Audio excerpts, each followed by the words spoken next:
Hello again.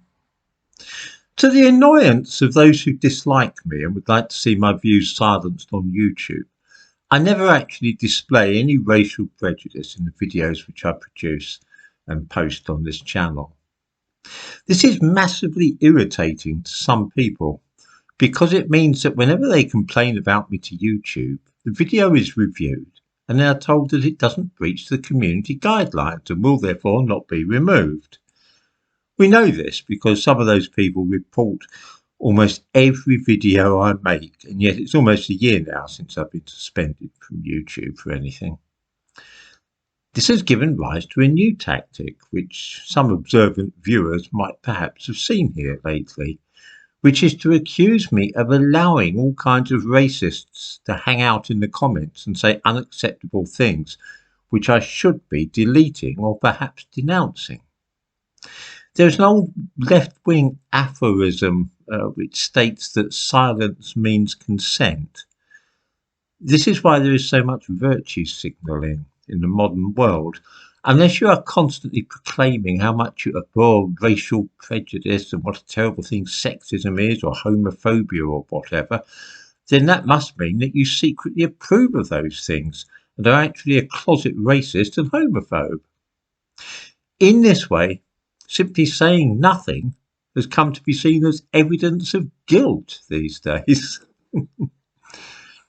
I detest censorship and I'll have no part in it at all. I am also a man who does not feel called upon to contradict those whom he feels are wrong-headed and misguided. If I see somebody walking towards a minefield, I don't feel any obligation to call out a warning. I will one day relate an anecdote in which this quite literally happened, but that's a story for another day. If somebody says something which I think is idiotic about the Holocaust, say, or regarding some supposed Jewish conspiracy, you'll see a lot of that in the comments here, I may well have my own private view of this matter, but most of the time I won't bother to debate the point. Why should I? This diffidence on my part is now being held up as implicit endorsement of racism and anti-Semitism.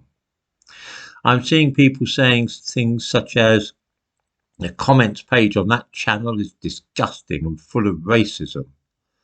And the implication is that this is my fault, partly because I talk openly about tensions in British society which are either caused by or at least fueled by immigration, and also because I don't challenge every comment in which somebody expresses a racist or anti-Semitic view.